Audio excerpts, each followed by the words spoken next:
The first thing she ever said to me still lives in my chest like a flame I can't put out.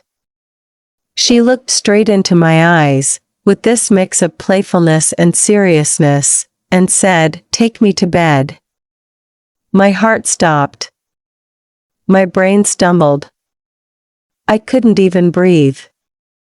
It wasn't just the words, it was the way her voice carried them, low and steady, like she knew exactly what she was doing to me. For a second I thought I had imagined it, that maybe my mind had twisted her words into something I secretly wanted to hear.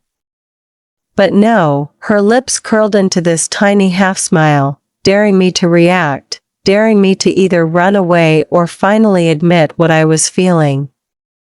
I had never in my life been so disarmed, so naked without even taking a single piece of clothing off. She made me feel seen, and that terrified me more than anything else. I should have laughed it off, made a joke, changed the subject, anything to cover the heat rising in my face. But I couldn't. The truth was I had been living behind walls for so long that I forgot what it felt like when someone touched me without even laying a hand. She didn't just say words to me, she reached into every quiet part of me I tried to bury and pulled it into the light. In that moment, I was both completely alive and completely undone. I wanted to run, but I also wanted to stay frozen forever, drowning in her gaze. I remember my throat tightening, the panic of not knowing what to do, the way the air in the room suddenly felt too heavy to breathe. I didn't answer her. Not then. I just stared like a fool, wishing the ground would either swallow me whole or give me the courage I never had. For days after, her voice played in my head like a broken record. Take me to bed. It was never ending. I would be in the middle of work, typing something meaningless, and suddenly her words would crash into me, making my fingers freeze over the keyboard. I'd lie awake at night staring at the ceiling, replaying that moment over and over until my chest ached with longing I couldn't name. I had never been with a woman before, not really. I had dreams, I had desires, but reality was something I was too afraid to touch. Society had pressed its cold hand on my shoulder since I was a teenager, whispering in my ear what was acceptable and what was shameful. I listened, I obeyed, I hid. And then came this woman, with her fearless smile, with her shameless truth, shattering everything I thought I could keep locked away. The strangest thing was how safe she made me feel even when she terrified me. I didn't know her deeply yet, not her history or her scars, but something in the way she carried herself told me she had walked through fire before. She had this unshakable confidence, like she didn't need permission to exist. I envied that. I craved it. And I feared it, too, because standing next to her made me aware of how small and invisible I had forced myself to be. She was sunlight, and I was a shadow trying not to be noticed. Yet somehow she saw me anyway. She looked at me like I wasn't hiding at all, like she could read everything I tried to keep quiet. That night after hearing those words, I remember sitting in my room, hugging my knees to my chest, trembling without reason. Why me? Why those words? Did she mean them as a joke, as a tease, or as something real? I couldn't tell. And yet, deep down, I already knew. I knew because her eyes didn't laugh, they burned. And when she leaned close enough for me to hear her whisper, the world outside disappeared. I was left with only her voice and the rush of blood pounding through my ears. She wasn't asking for just a bed. She was asking me to step into myself, to stop pretending, to let go of fear.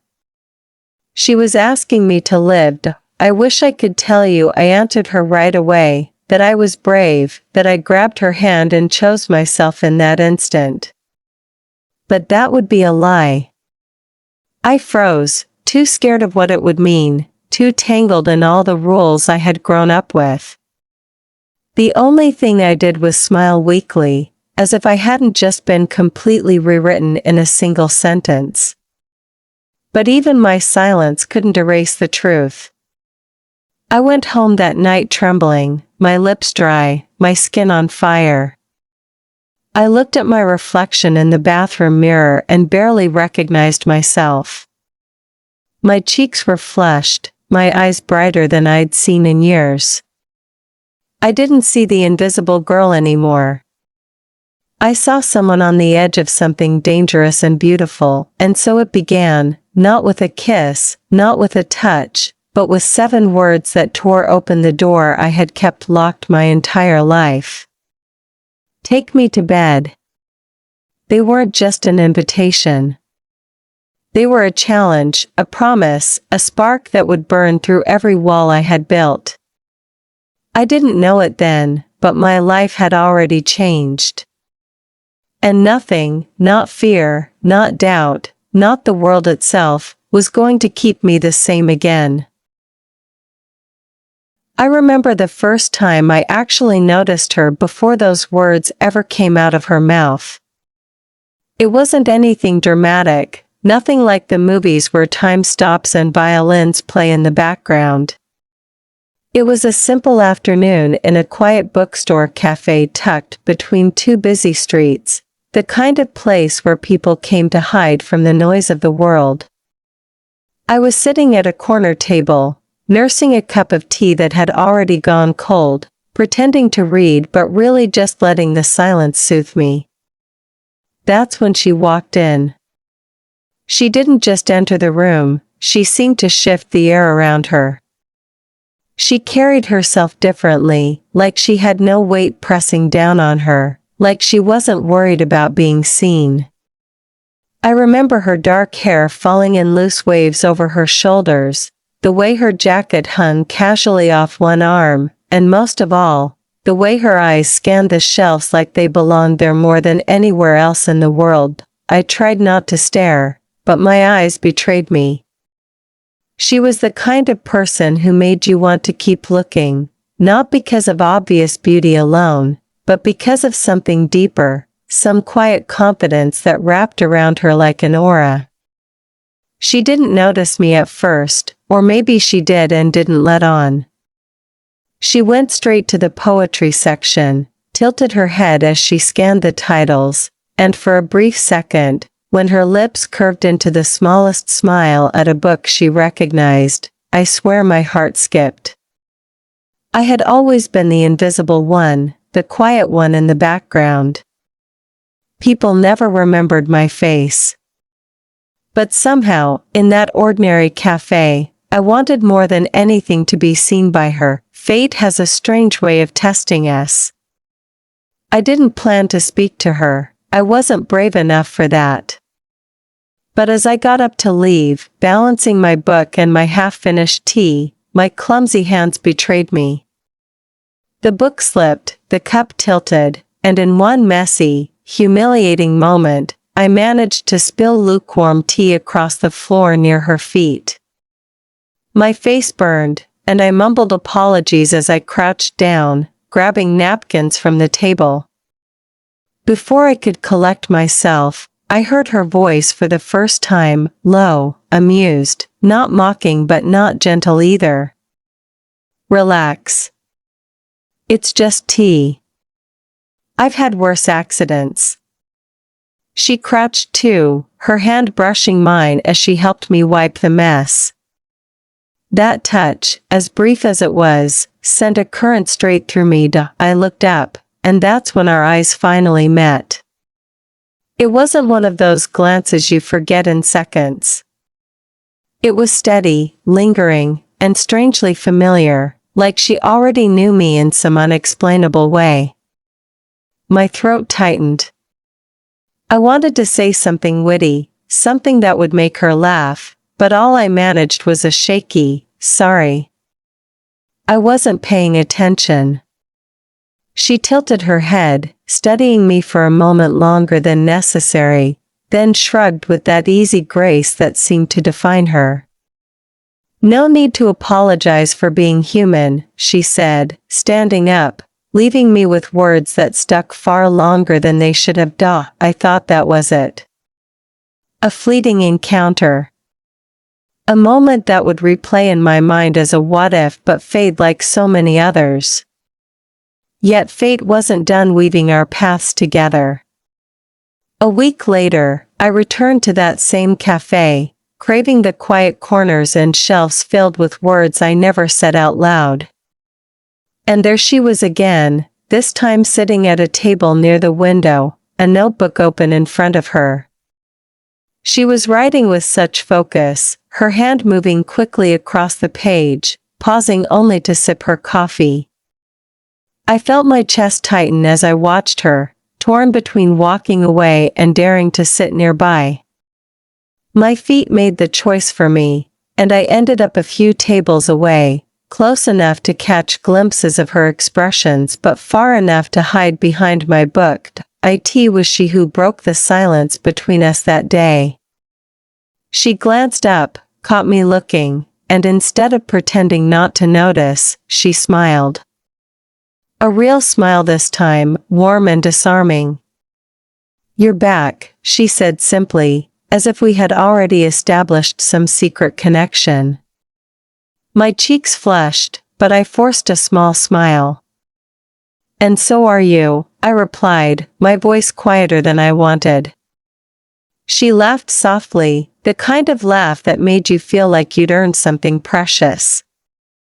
"Maybe we're both creatures of habit," she said, and just like that, the space between us no longer felt impossible to cross. From that day on, the cafe became ours without us even planning it. Some days we'd only exchange a nod, other days she'd pull a chair out for me without asking, and conversation would flow like we had been speaking for years. She told me her name, and suddenly it wasn't just the woman in the cafe anymore, it was her. Her stories spilled easily, tales of travels, mistakes, late-night adventures, heartbreaks, and dreams. I listened, captivated, marveling at how someone could live with such boldness while I sat in the shadows. She asked me questions too, gentle ones at first, then deeper ones when she realized I was always holding back. I wanted to tell her everything, but my tongue stumbled on the truth of who I really was. Still, in her presence, the words that usually stayed caged in my chest began to feel restless, desperate to escape. There were nights I went home buzzing with a feeling I couldn't name, a mix of joy and terror. I had never allowed myself to imagine being close to a woman like her, not in reality. But she had a way of making the impossible feel almost natural. Each laugh we shared, each glance that lingered longer than necessary, each casual brush of her hand across mine chipped away at the walls I had spent years building. I didn't know what this was becoming, but I knew it was already bigger than I had ever expected. And though I wouldn't admit it to myself yet, I was already falling, helplessly, quietly, into the orbit of a woman who carried sunlight in her smile and storms in her eyes. The days slowly stretched into weeks, and before I could even recognize what was happening, she had become a constant thread in the fabric of my life. What started with simple chance meetings at the cafe grew into something unspoken but undeniable. We began to expect each other, as if the universe had carved out that place and those hours for us alone. Some afternoons she would be there first, waving at me with that casual flick of her hand, saving the seat across from her. Other times I would arrive before her, my stomach tightening every time the door opened, hoping it was her. When she walked in, the air shifted, lighter somehow, as if she carried her own atmosphere. We talked about everything and nothing. Conversations that started about books turned into confessions about our fears, our disappointments, and the secret desires we never admitted to others. I told her about the way I often felt invisible, how I lived carefully, never too loud, never too bold, always making sure no one looked too closely. She listened without judgment, her gaze steady, as if my words weren't weaknesses but truths she valued. In return, she told me about her own broken pieces, betrayals from people she once trusted, dreams she chased that ended in failure, the nights she questioned if she would ever feel at home in her own skin. Yet the difference between us was clear. Where I hid my pain, she wore hers like armor. She turned scars into strength, and every time she spoke, I found myself wishing I could do the same. Our connection deepened in the small things. The way her fingers brushed mine when she passed me a book. The way our laughter filled the quiet cafe, drawing curious glances from strangers. The long walks after the cafe closed, when the streets were nearly empty and the world felt softer, less judgmental. She always walked a little closer than necessary, her shoulder brushing against mine as if she didn't want to give me the chance to drift away. And I didn't want to. I never wanted to. Those nights stretched into hours, filled with stories that bled into silence, silences that weren't uncomfortable but charged with something more, something neither of us dared name. I began to notice her habits, the details that most people would overlook. The way she twirled a pen between her fingers when she was thinking. The way her lips pursed slightly when she was about to argue a point but softened when she looked at me. The way her laughter could be quiet and delicate one moment, then burst out like thunder the next. Each detail lodged itself into me, and I carried them home at night like stolen treasures. I would lie awake, staring at the ceiling, replaying them until sleep finally claimed me. My life had been colorless for so long, a string of gray days that bled into each other. She brought color back, not in loud, blinding bursts but in warm, steady strokes that made me feel alive in ways I had almost forgotten I could. But underneath all the warmth, there was tension, an undercurrent we both felt but neither of us dared to voice. Sometimes her gaze lingered on my lips a fraction too long. Sometimes her laugh softened into silence, leaving her eyes locked on mine as if waiting for me to make the next move. My chest tightened each time, my hands trembling with the urge to reach out and close the distance. But fear was always louder, pulling me back into myself. I was terrified of breaking what we had, terrified of stepping over a line that would ruin everything. Yet the line itself seemed to blur more with every passing day. There was one evening when the tension nearly spilled over. We had walked farther than usual, our steps carrying us to a small park lit only by a few flickering lamps. The air was cool, the night quiet except for the sound of our footsteps on the path. She stopped suddenly, tilting her head back to look at the stars scattered across the dark sky. "It's strange," she said softly, "how small we are under all this, and yet how heavy the world can make us feel." Her voice was softer than I had ever heard it, almost fragile. I turned to look at her, and for the first time, I saw a vulnerability in her that she rarely let show. My chest ached, and without thinking, I whispered, "You don't seem small to me. You make everything feel bigger." She turned her head sharply then, her eyes locking onto mine. The silence that followed was heavy, thick with unspoken things. My heart raced, my hands shook, and for a second, I thought she might lean in. For a second, I thought I might let her. But the moment passed, broken by her soft laugh as she looked away, brushing a strand of hair behind her ear. "You're sweeter than you realize," she said, her tone playful again, but I saw the flicker of something else in her eyes. Something that mirrored the storm inside me. That night I couldn't sleep. I replayed every detail, every word, every glance until I was raw with longing. I wanted to tell her, I wanted to reach out, I wanted to close the space between us once and for all.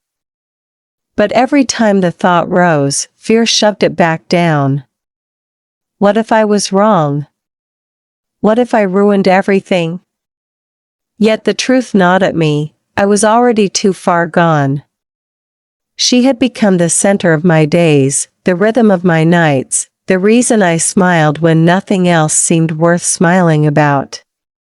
Whether I admitted it aloud or not, I was falling.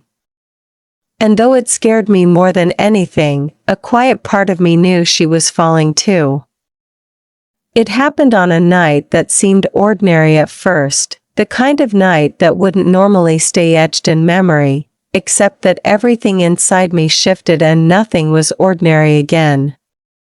We had stayed longer than usual at the cafe, lost in a conversation that felt endless. By the time we walked outside, the streets were quiet, the world wrapped in a kind of hush that made it feel like we were the only two people alive. The air was crisp, a little cooler than it had been in previous nights, and I remember the way she pulled her jacket tighter around her shoulders, her breath visible in the dim glow of the streetlights. Without thinking, I offered her mine, even though my own arms were prickling with goosebumps. She accepted with a mischievous smile that made my chest ache in that now familiar way. We wandered aimlessly, our steps slow, as though neither of us wanted the night to end. The silence between us wasn't empty but heavy, filled with everything we hadn't said but both felt. I kept glancing at her out of the corner of my eye, memorizing her profile, the curve of her nose, the softness of her lips, the way her eyes seemed to shine even in the shadows.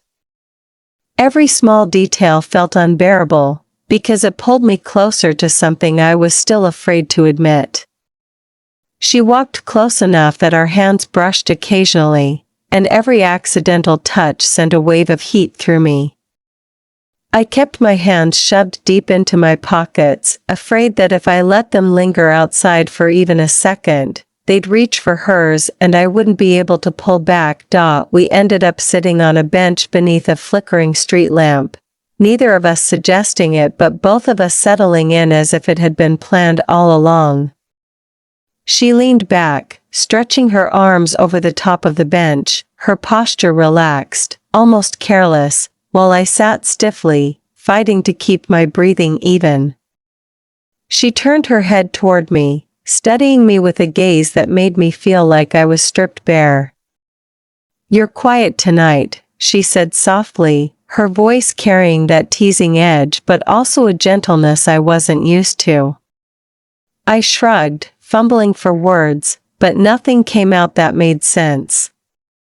Finally, I whispered, "I don't want this to end."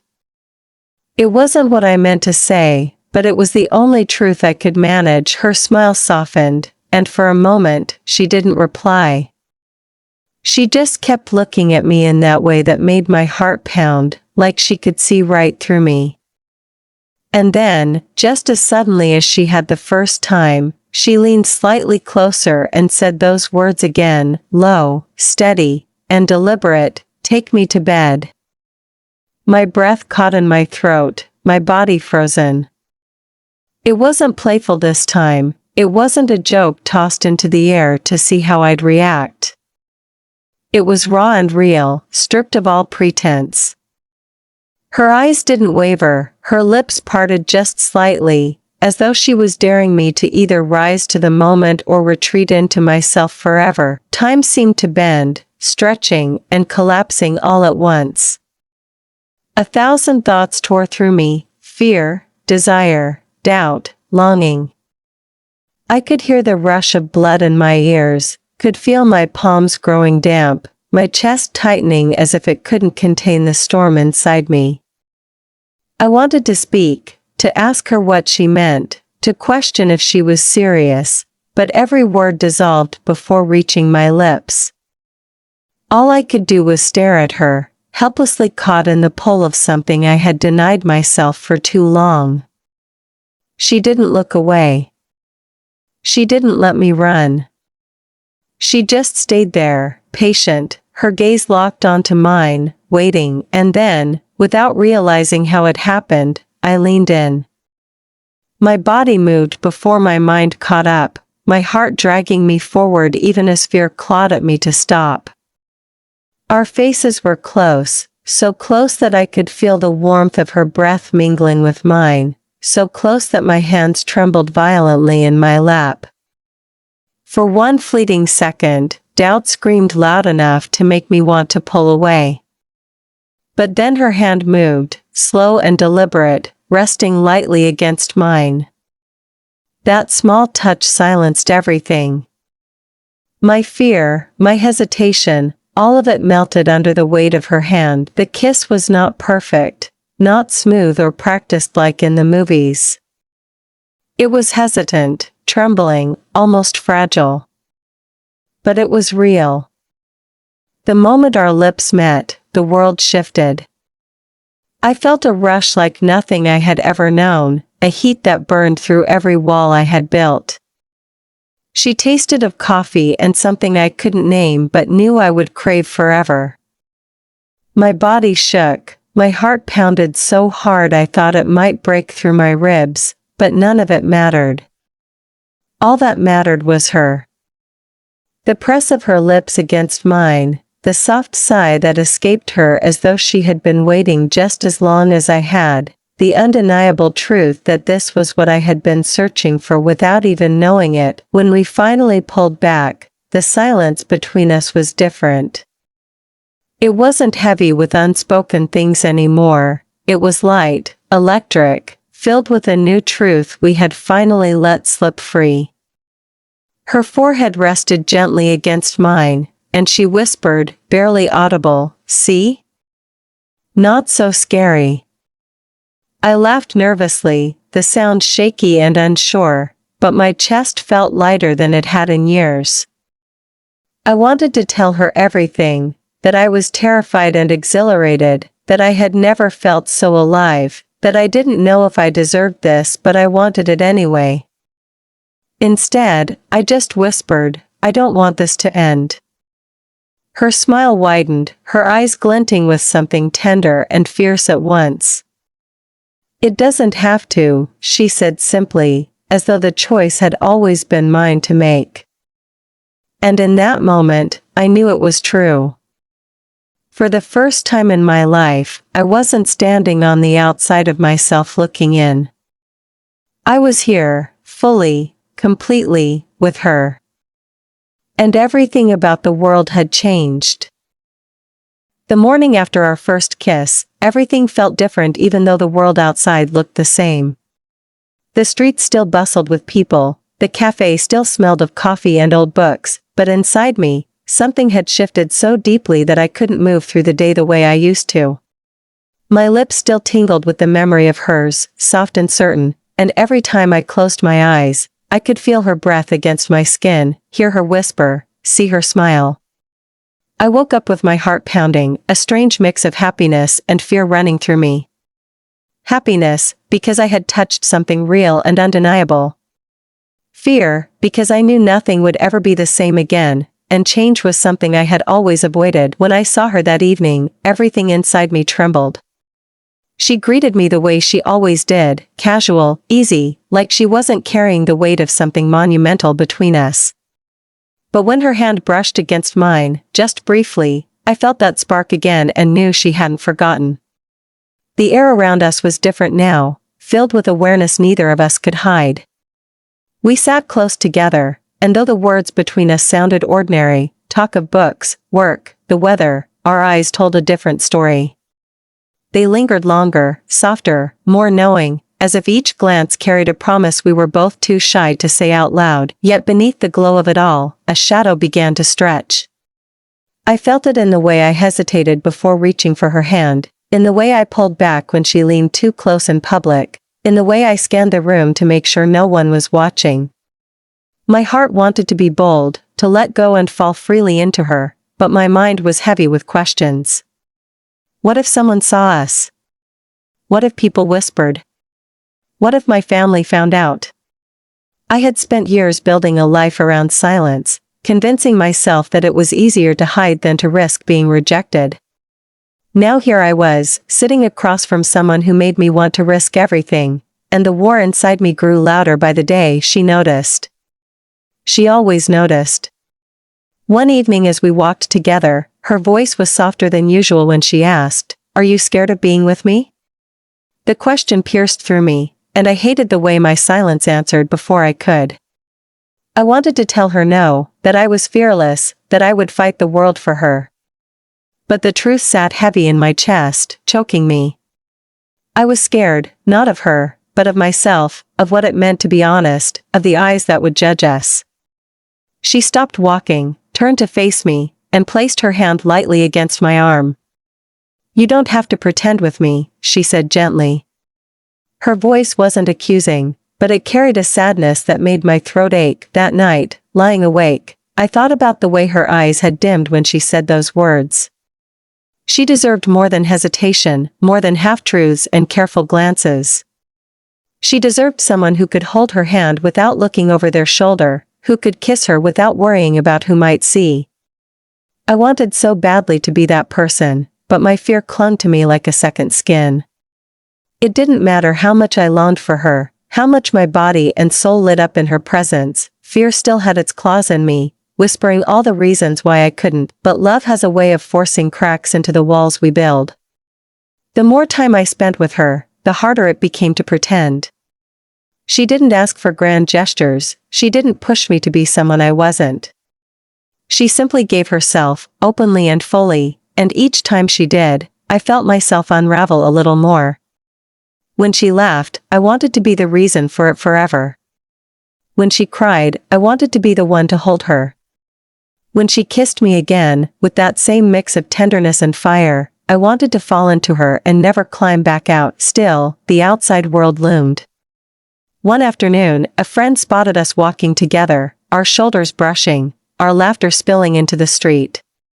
Later, that friend asked me casually, almost teasingly, if we were more than friends. My stomach nodded, my heart lurched, and I laughed nervously, denying it before I even thought. The words tasted bitter, like betrayal. That night, when I looked at her, guilt pressed so hard against my ribs I thought I might break. She didn't know what I had said, but I did. And it haunted me. The more our love blossomed, the heavier the weight of hiding became. We were like a flame trying to burn inside a glass jar, suffocating, desperate for air. She wanted to be free with me, and I wanted it too, but every time I imagined the reactions, the whispers, the stares, the disapproval, I froze. There was one evening when we sat together in her apartment, music playing softly in the background, the city lights glowing through the window. She leaned into me, her head resting on my shoulder, and whispered, "I don't care who knows. I just want to be with you." Her words were both a comfort and a wound.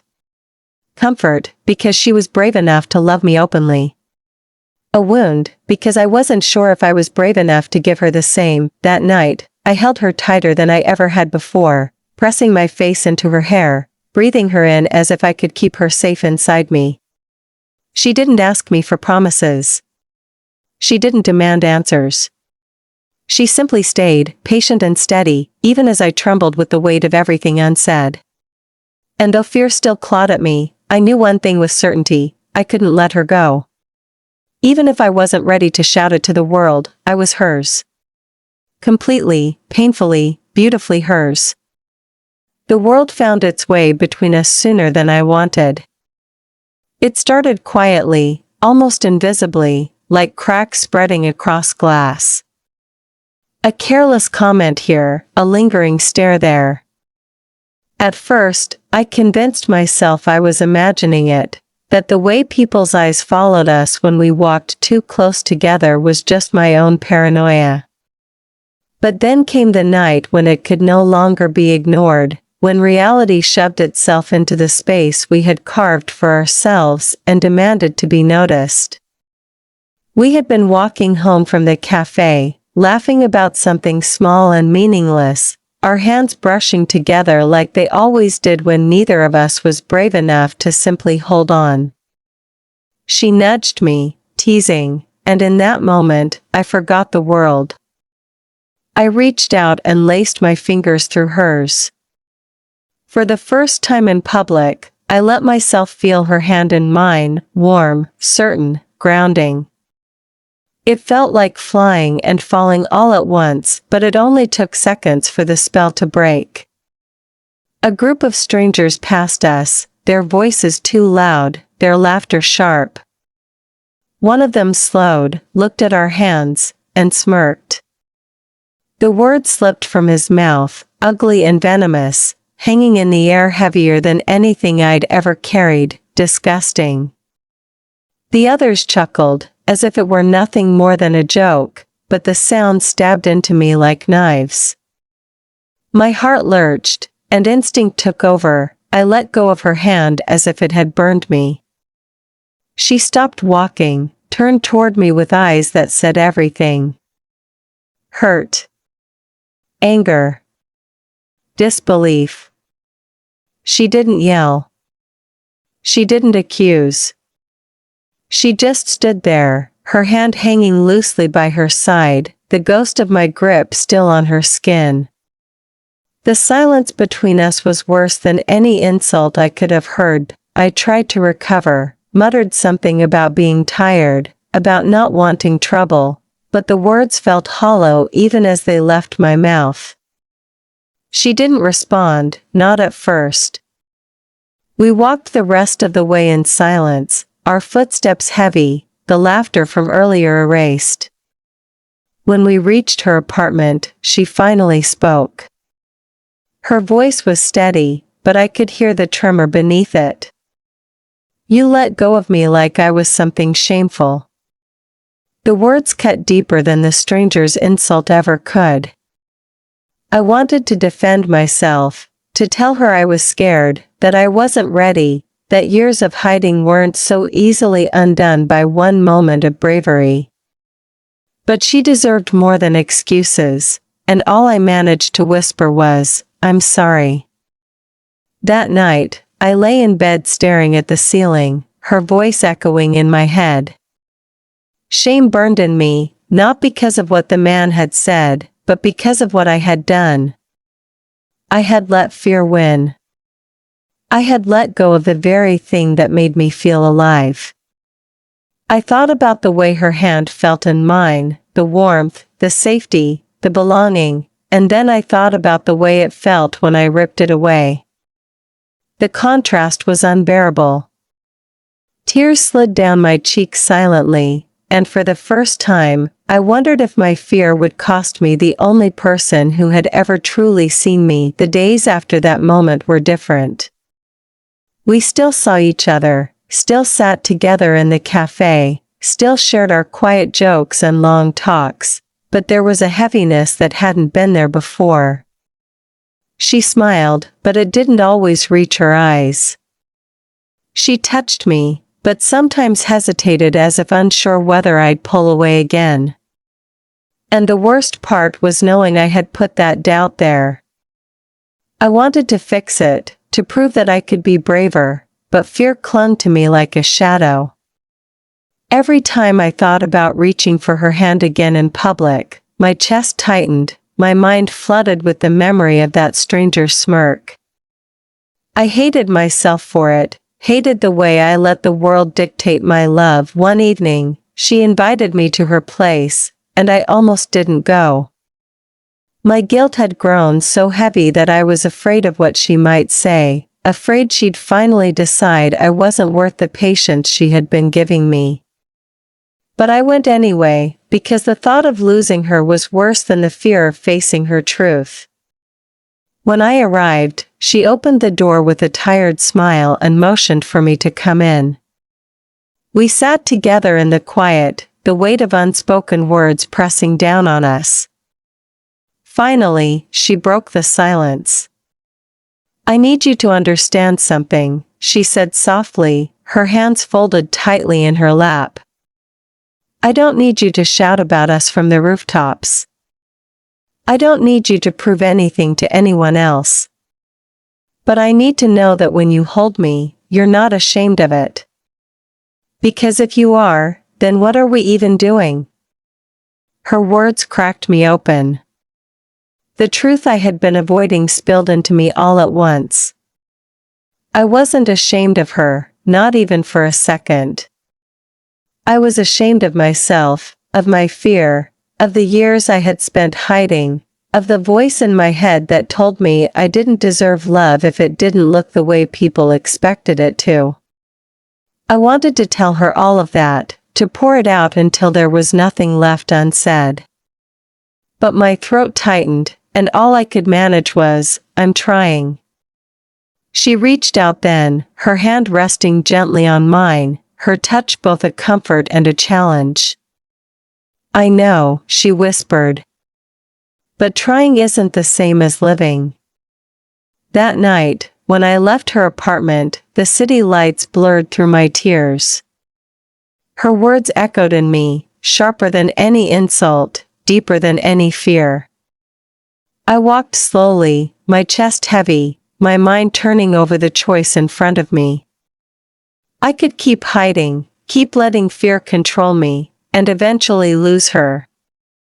Or I could step into the light, trembling and terrified, but whole. For the first time, I understood that love wasn't just about desire or comfort. Love was about courage. And if I couldn't find mine, I would lose the only person who had ever given me a reason to be brave. The days following that conversation were some of the hardest I had ever lived through. Her words kept echoing inside me like a song I couldn't turn off. Trying isn't the same as living. It haunted me, not because it was harsh, but because it was true.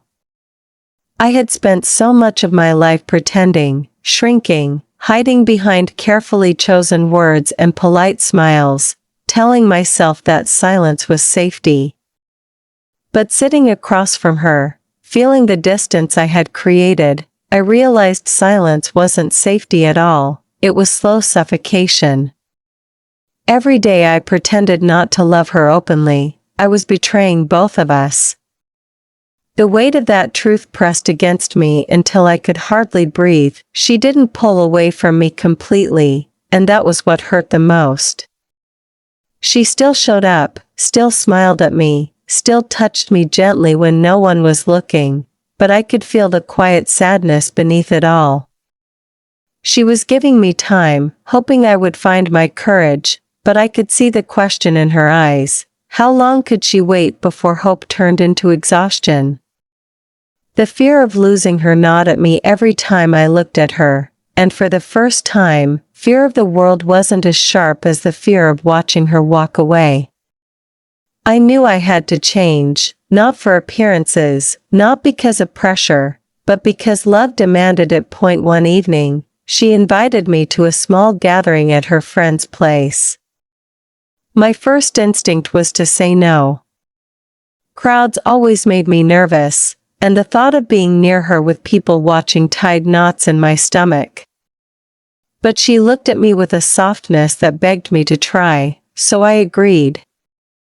The night of the gathering, I stood in front of my mirror, staring at my reflection like I was preparing for battle. My hand shook as I adjusted my jacket, and I kept asking myself why something as simple as holding a woman's hand could feel like climbing a mountain. By the time I arrived, my heart was hammering so loudly I thought people would hear it. The apartment was warm and lively, filled with laughter, music, and the smell of food. Her friends welcomed me kindly, without judgment, and yet I still felt like I didn't belong. She stayed close to me, her hand brushing mine now and then, her presence like a shield against the noise of my own mind. At one point, someone asked how we knew each other, and I froze. I felt my throat tighten, my chest lock up, the familiar panic rising. Before I could stutter out something vague, she spoke, her voice calm and steady. "She's someone really important to me." The room didn't go quiet. No one gasped or sneered. People just smiled, nodded, and carried on. The earth didn't crumble, the sky didn't fall, the world didn't end. And for the first time, I saw how much of my fear was built out of ghosts that had no real power. Later that night, as we stood on the balcony overlooking the city, I turned to her and whispered, "How do you do it? How do you stay so brave?" She looked at me, her eyes reflecting the glow of the city lights, and said, "I'm not always brave. I get scared too. But I'd rather be scared while living my truth than safe in a lie." Those words sank into me like roots finding soil. They shook something loose, something I had buried for years. I thought about all the nights I had cried myself to sleep, all the times I had wished I could be someone else, someone stronger, someone unafraid. And now here she was, not asking me to be fearless, just asking me to be real. That night, when we left the gathering, I reached for her hand again. This time, I didn't let go. My pulse raced, my palms were damp, and I could feel eyes on us, but I held on anyway. She looked at me in surprise, then her lips curved into a smile so radiant it burned itself into my memory. That smile was worth every second of fear. We walked down the street, hand in hand, and though the world didn't vanish, something inside me shifted. I realized that fear wasn't going to disappear. It might always be there, whispering doubts, waiting for me to falter. But love gave me something louder, something stronger, something worth fighting through the fear for. The more I practiced that small act of courage, the lighter I began to feel. Every time I kept my hand in hers, every time I looked at her without glancing away, it was like breaking free from a chain I hadn't even noticed digging into my skin. I started to see the world differently. Yes, there were people who stared, who muttered, who carried their own shadows of hate. But there were also people who smiled, who nodded in quiet support, who didn't care at all because love, to them, was simply love. And in those moments, I realized I had spent so much of my life focusing on the voices that hated me that I had forgotten the ones that would welcome me. She noticed the change in me. One evening as we sat together on her couch, her head resting on my chest, she whispered, "I see you trying.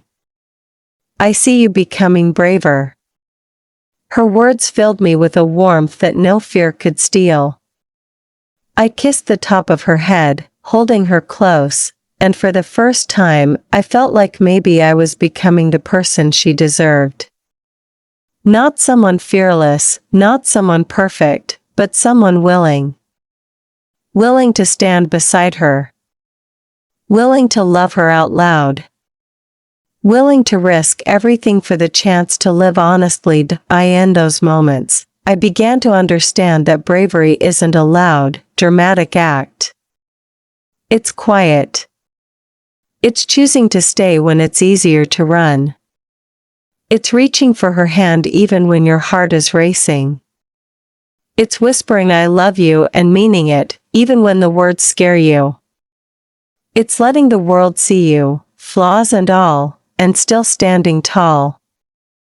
And slowly, piece by piece, I was learning how to be brave, not because I stopped being afraid, but because she was worth every ounce of fear I had to fight through. Extraordinary at first. The sun rose the same way, the city hummed its usual rhythm, and I went about my routine with the same cautious motions I had practiced for years. But inside me, there was a storm that wouldn't quiet, a pull I could no longer resist. All the nights of holding her close, all the moments of fear pressing down on my chest, all the whispered truths and silences between us had led here. I realized I couldn't keep living halfway, not with her, not with myself. Loving her in secret had once felt like protection, but now it felt like betrayal, a slow poison that was eroding the very thing we had fought to build. That morning, I knew something had to change. I had to change. She had invited me to brunch with her sister that day, something small, casual, nothing unusual. But for me, it was a test, a moment where I could either stay behind the walls I had built or step out and finally live the truth I had been too afraid to claim. The walk to the cafe felt endless. My palms were sweaty, my heart pounding so hard it drowned out the sound of traffic. Every step, I imagined backing out, sending her a message with some excuse. But then I thought of her smile, the sadness in her eyes the last time she asked me to be real with her, and I kept going. She was already inside when I arrived, waving at me from a corner table, her sister sitting beside her. They both looked so at ease, so natural, and for a moment I froze at the doorway. The world around me blurred, and all I could see was her, waiting, the woman who had given me patience, kindness, and love even when I doubted I deserved it. My feet moved before I could stop them, and soon I was standing at the table, my breath shallow, my voice stuck in my throat. Her eyes met mine, and she gave me that small, encouraging smile that had always been my anchor. I sat down, exchanged polite greetings with her sister, and tried to steady myself. Conversation flowed easily between them, laughter filling the space, but I could hardly hear it. My mind was a battlefield, fear and courage clashing violently.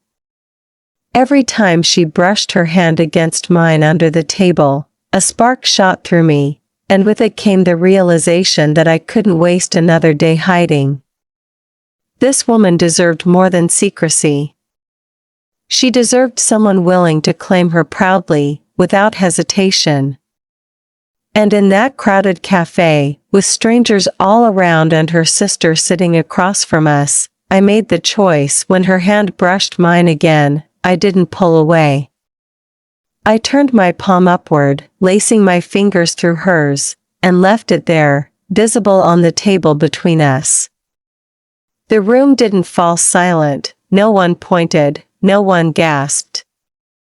But for me, it was as if the air shifted, as if I had finally stepped into the light after years of living in the shadows. She froze for a second, her eyes wide with surprise, and then her lips parted in a trembling smile. She squeezed my hand gently, and in that tiny gesture, I felt an entire world of relief, love, and pride. Her sister noticed, of course. She glanced at our joined hands, then back at me, and instead of judgment, there was warmth in her eyes. She smiled softly, as if she understood the weight of what had just happened, as if she knew how hard this simple act was for me. In that moment, I realized that the acceptance I had always feared losing was often waiting where I least expected it. All those years I had silenced myself, I had underestimated the world, and worse, I had underestimated my own strength. The rest of the meal passed in a haze, my hand never leaving hers. Every laugh we shared, every glance exchanged, felt heavier, richer, as if it meant more because it was finally open, finally real. When we left the cafe, stepping out into the sunlight, she pulled me aside before we reached the street. Her voice trembled as she whispered, "Do you know what you just did?" Her eyes glistened with tears, her smile both shaky and radiant.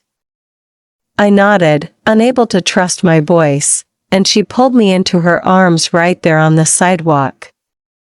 For the first time, I didn't care who saw. For the first time, I felt free. That freedom didn't erase fear completely. Even as we walked hand in hand down the busy street, I felt the eyes of strangers, the whispers that trailed behind us. But this time, they didn't break me. This time, they didn't send me shrinking back into myself. I had her beside me, her hand firm in mine, and that made me braver than I ever believed I could be. Every step forward felt like a victory, not against the world, but against the part of myself that had doubted, hidden, and silenced my own heart for too long. That night, as we lay together in her apartment, the city lights casting soft shadows across her face, she turned to me and whispered, "I've been waiting for you to let me in like this." Her voice was filled with tenderness, but also with the quiet ache of someone who had carried hope through long nights of uncertainty. I brushed a strand of hair from her face and whispered back, "I was scared of losing the world. But I realized the only thing I couldn't bear losing was you." Her breath caught, and then she kissed me, a kiss filled with everything we had both endured to reach this moment. As I held her close, I understood that love had never been the weakness I thought it was. Love had been the strength waiting inside me all along, the fire I needed to step into my truth. And though I knew challenges would still come, though I knew fear might still visit me in quiet hours, I also knew this: I wasn't hiding anymore. I had chosen her, chosen us, chosen to live fully and loudly, no matter who watched or judged. And in that choice, I finally felt whole.